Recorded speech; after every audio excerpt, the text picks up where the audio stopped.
Scientifically speaking, we're sharing the view. From labs to clinics, breakthrough shining through. With minds that inspire and stories to unfold. Scientifically speaking, the future's being told. Welcome to Scientifically Speaking with Christine on Oz Arab Media. Today, we're diving into the fascinating world of beekeeping, a practice that is not just essential for producing honey, but also plays a crucial role in maintaining our ecosystems. Joining us today is a true expert in the field, Bill the Bee Man. Over the years, Bill has gained extensive knowledge about hive management, honey production, and the importance of bees in agriculture and biodiversity. Today, he'll share his insights on the life of beekeeper, the challenges facing the bees, and what we can do to help protect the vital pollinators. Welcome to the show. Thanks for having me. Of course, it is a very important topic that we'd like to touch today. And if you don't mind me, just start straight away with our first question. You have 25 years experience with the bees. Tell me, what was that first that interested you in doing this passion? Yeah, I was only 16 years old when I found a bee. And she was in the attic of my parents' house. Okay. And I thought, I need to care for this little bee and give her water and honey. Of course. And unfortunately, the bee didn't make it. And only later I learned that this is the natural way. So when bees are at their end of life, they go out and die somewhere. So this is their lifespan, and they only live up to 4 to 6 weeks. And that got me interested in beekeeping. And because I have a family history in beekeeping, my ancestors also kept bees, I got interested, and we had on our property someone caring for bees as well. So I was always exposed to beehives and bees. And when I was 16, my dad got me my first beehive. Oh, that is interesting. I would really want to know more about that. So tell us, for those who don't know much about beekeeping, can you walk us through a typical day, how it looks like for a beekeeper? Yeah, I must say I'm a backyard beekeeper. All right. I do it semi-professionally. And a typical day would look like in hive management that I go to the bees. I set myself up with a smoker and my hive tools. And then I start the smoker, which is literally a little fire in a tin can. Right. And it creates the smoke that makes the bees go calm and alert. And I give them a puff in their beehive, in the box. Wow. And it also makes them hide inside the beehive. So I have access. So it saves them a little bit from accidental getting squashed. Oh, interesting. But going on, I open carefully the lid and pull the frames out and inspect. So I can inspect for honey and for brood and health for the bees. Can you tell us a little bit about the function of the hive? Maybe the roles of the queen, the drones, the worker bees. How does it all work? Yeah, an interesting point is that there's only one queen in a beehive. Okay. So a lot of people ask me, how do you find her? But she's biggest of all the bees. Okay. The next size down is the drone, the male bee, and then there's a worker bee. And there's most of them, and they do all the hard labor. So for the first half of a worker bee's life, she's inside caring for others and cleaning and doing all the beehive work. And then after half of their life, they go out foraging. So from a dark beehive, they go out into the sun, orient themselves and get honey and nectar. That is very interesting. Yeah. How long does it take for a beehive to start producing honey, and what factors affect this production? There's a few things. So honey is always present. So from a beehive that starts as a swarm, they forage on day one. They bring that in, but it's for their own. So bees live off honey and pollen. That's their food. And they make their own royal jelly, which they use to nurse the larvae and the eggs, and also the queen. Later on, when they have established the hive, they produce the surplus, which we then can harvest.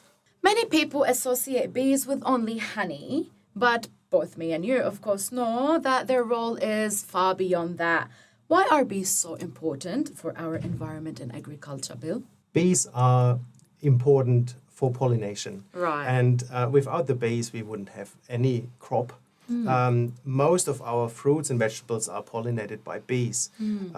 Mostly maybe avocados or fruits and vegetables like cucumbers, apples, pears, blueberries. They all need bees. But then there's a vital role for native bees. And especially for Australia, we need native bees as well. But I'm specialized in honeybees. Of course. And we need them as a crucial role also in our suburban areas.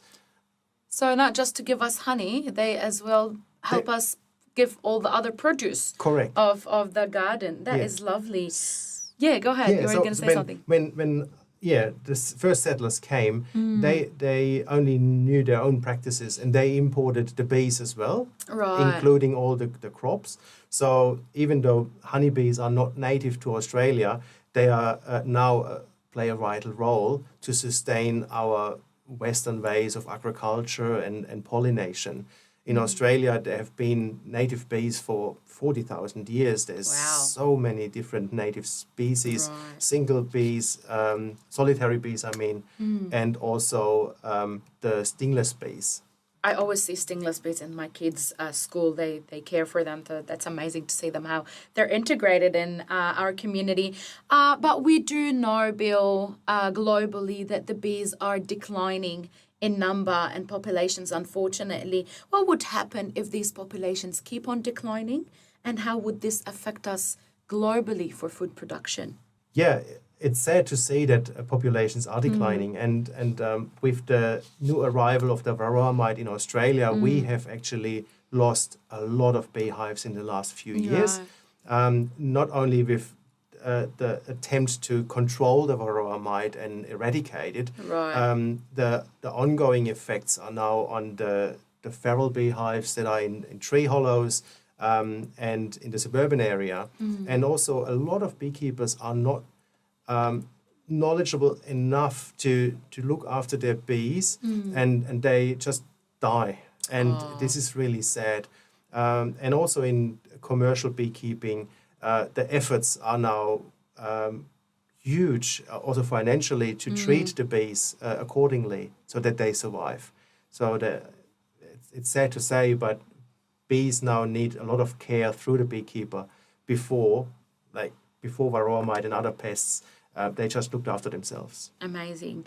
So, Bill, you did mention at the beginning that you do have a certain routine or a ritual to get into the bees during the day. Can I ask you, how do you professionally and safely harvest honey without harming the bees? Yeah, first of all, I have used the natural ways. The honey is usually furthest away from the flight hole. Okay. And in my beehives, I have got a separate box where they store the honey. And when I go into the bees, for inspection, I usually separate the honey away. Okay. And I pull every frame carefully and shake them off and brush them off. So there's little harm that they get squashed or hurt. And with the frames that I'm using, they can actually be reused. So I take the frames out into a box that I take home. Okay. I extract it without the bees. Okay. And then I'll bring them back later or the next day. So that they can fill it up again. That's amazing. Many people wonder, including myself, what is the difference between raw honey and those processed that we find them in the supermarkets? Yeah, with raw honey, the way I produce it, it's really straight from the beehive. So as I explained, I extract it in a honey extractor. It's hand cranked and it goes through a double sieve and from there straight into my glass jars. Amazing. So they are sterilized and they keep the honey in that raw stage. I try not to use plastic. And the glass jars, they can the honey can crystallize, can have its natural form. And the shop-bought honey, you picture a factory, a warehouse where the honey frames get with a machine unkept, spun, and then the honey gets pumped into a big container, gets heated, and then it gets bottled. And sometimes honey could be years old and kept at a certain temperature. But the most important part is it gets very much heated, and then the good enzymes and stuff can deteriorate. And also, with a lot of honey that is purchased globally, we don't know how it's produced. So the best way is local raw honey, where you actually consume the pollen that is in that raw honey from your flora which is around you, which can improve your like allergies. It gives you nutrients. It gives you that the proper enzymes that you need.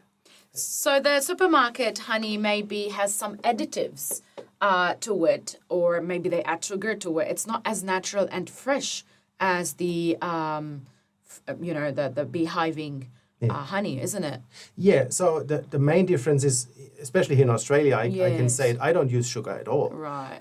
In northern hemisphere, where there's like cold winters and the bees hibernate, the beekeeper is actually taking all the honey out, and then they feed sugar water back in, and that sugar water just stays within the beehive. And next season, when they put new honey and nectar on, it's already diluted. And there could be some dodgy beekeepers out there that actually throw sugar in front of the beehives, or they actually just give them sugar water to make honey. Right. And once it's gone through a bee stomach, it's hard to trace back what the origin was. And like I can vouch for my honey that it's 100% what the bees find in around Liverpool and Hammondville. I can see some stuff on the table here with us. So if you can tell me a little bit what's the difference, or what is on the table actually today? Yeah. So I've got a glass jar of liquid honey. This is raw honey. And if you look closely, there are little tiny dots, and some are very small. These are this is pollen granules.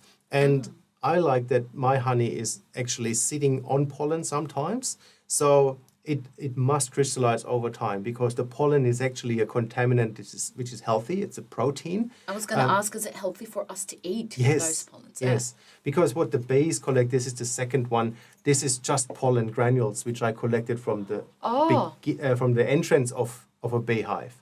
You can buy these in supermarkets, but I am not convinced that this is like the local one that you should eat.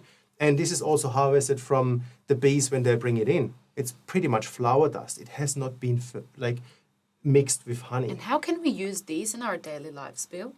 Look, if you buy this in the supermarket, you can actually throw it, sprinkle it over muesli or garnishing, kind of. Garnishing, yes. Okay. And this is still healthy because it is the flower dust and it has those proper health properties. Right. But the best thing is when you eat it from the honeycomb, which is then the combined pollen with honey, which is long lasting, and it's called bee bread. Okay. And I use that, and it looks on my toast like Vegemite, but it's from my bees, and it's so healthy. That thick. It can fit. Oh, okay. And high in protein, and it has all the health nutrients that we need, and it's what the bees eat and keeps them healthy. Amazing. My next question was going to be, is there really health benefits from the real honey or the raw honey? And you have touched a lot of topics on that. Can you debunk a misconception about honey? Look, I can't make any health promises. Yes, of course. I can only speak for myself. Right. And it's proven time and time again with a sore throat that you can actually soothe your sore throat with honey. It has these antibacterial effects on your mouth, also when you swallow it. And there is no deeper science to it. It's just natural. And also the protein that you get from the pollen. And there's other parts of the beehive that I'm using, which is propolis, which is antibacterial, antifungal, antimicrobial, which the bees use to line their beehive and keep it healthy, almost like an operating table. Oh, wow. And if you chew that that is also very, very good. And I make tinctures out of it. Bill, for those who are interested in beekeeping, how does someone get started? And do they really need special training? Actually, not everybody can buy a beehive. There are no limitations. Okay. You just can, buy from a bee shop. You could also go on Facebook Marketplace and buy bees. There's no limits, but I recommend to get proper training and advice. So that you don't kill those little bees. Yeah, or look, if you buy a beehive that is healthy today, Yes. You have joy for a season or two, Yeah. and then it needs maintenance. Right. Yeah. So a lot of beekeepers start and have success in the first year or two, Right. and then it dies because they don't know how to maintain it. And I want to spare people this disappointment. Right. And I'm coaching people and help them along the way. Oh, that's amazing. And get into beekeeping as well. That is great. Okay, so no real experience really needed, but to keep the joy up, we can know who to go to. Can you tell us if this hobby is expensive and doesn't need much of a space? Not really. It is expensive to set it up. Right. Like you have to whoop out a few $1,000s in order to get the equipment, the protective gear, the beehive itself. It's like any hobby that you start, that you need to look after it and constantly spend money. But the good thing is with honey that you're receiving, you could sell it or you could get it to your friends and neighbors. So there is some offset. And there's a big joy because bees are calming, and it is a hobby for someone who just wants to be with the bees and have that meditating and calming effect. That is lovely. Many people, though, are concerned about being stung. How do you safely handle bees and avoid stings for a beginner? So you could actually get a bee suit and layer up.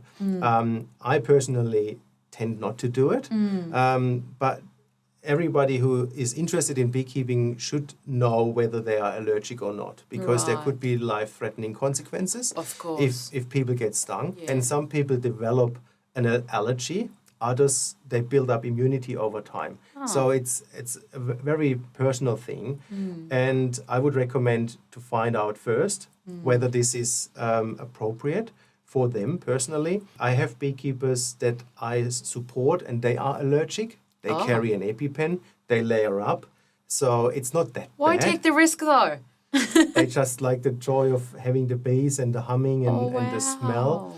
Yeah. So, yeah, there's different approaches. Yeah. That is amazing.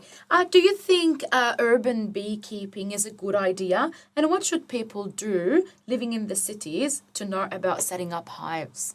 It's very important for beekeepers or people that are interested and want to start out with beekeeping, that beekeeping is actually considered livestock.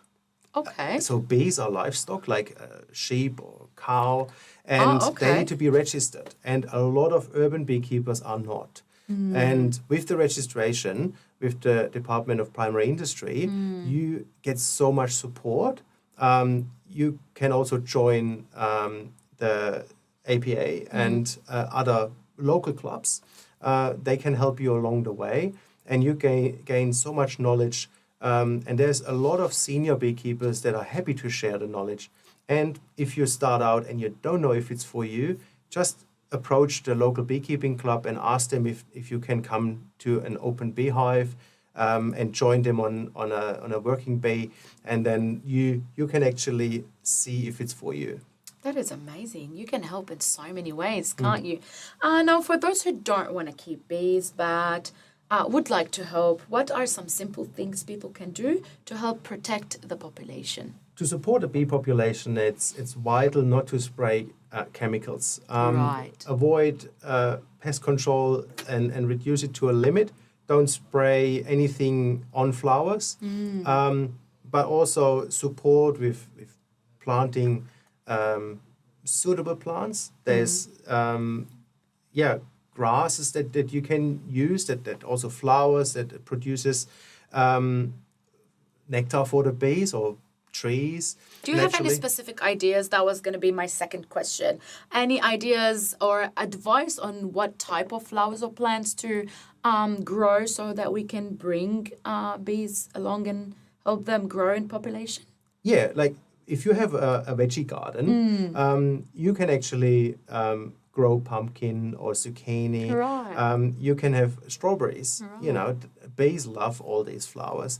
And then if you have some fruit trees, even apple trees, pears, That's amazing. cherries, that are European trees, obviously. But Yeah. if you have something more native, a lily pilly, for example, bees love lily pillies. They pollinate it, they go hard. There's a lot of native trees that are out there where the bees just trash it. And also lemon trees, everything citrus. Yeah. Yes. I could discover that. That is amazing. What should people avoid other than spraying maybe their gardens with pesticides so that they can keep the environment bee friendly? There are two ways. Firstly, if they have like a house where there are some openings, they could close those openings so the bees, when they swarm, they don't go inside the wall. Right, of course.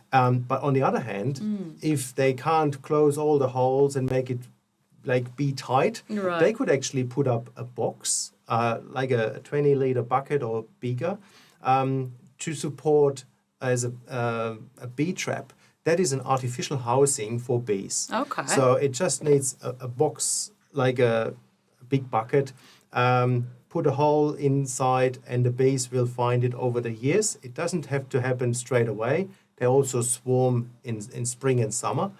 But when there is a swarm, the bees go in there rather than inside a wall where they have to be sprayed. With all this experience you've got over the 25 years, what's the most fascinating thing you've actually learned about bees yourself? It's actually the things that I can feel, but I can't explain. Like, I'm not a scientist, but if you work with the bees, there's so much on a spiritual level. For me, if I go to the bees, the sound of a beehive, the smell of a beehive, it's so unique. And also, when I rescue bees, they tend to go to certain areas. I don't understand why, but I see patterns. And these patterns show me, okay, bees usually go near water. They go on the north side where the sun is shining. So if you want to prevent bees from going inside your house, you can actually, with that knowledge, apply certain measures. And the bees are fascinating creatures, and they surprise me every time. That is really fascinating, as you mentioned. With all the information that you gave us today and the learning that you've done yourself, you did mention that you do some trainings or workshops. Where can our listeners learn more about beekeeping or even purchase your local honey from responsible beekeepers or yourself? Yeah, I've got a website, buildabeeman.com.au. Amazing. I do individual courses. I help beekeepers set up beehives. I advise where to place them safely and also with council regulations so that there's no problems with neighbors. But I also go to preschools and I talk about the importance of bees. I share my knowledge to the young ones in 5-year-old, 6-year-old children, and it's also very, very fascinating their questions and their thirst for that knowledge. Of course, that is great to hear that you are actually part of the community. Before we go, is there any myths about bees that you'd like to tell people it is a myth? Do not believe that. It's not really a myth, and I think it's common knowledge, but there are the 3 kinds of bees that you mentioned in the beginning, the queen, the worker bee, and the drone. And a lot of people don't know that the drones don't have a stinger.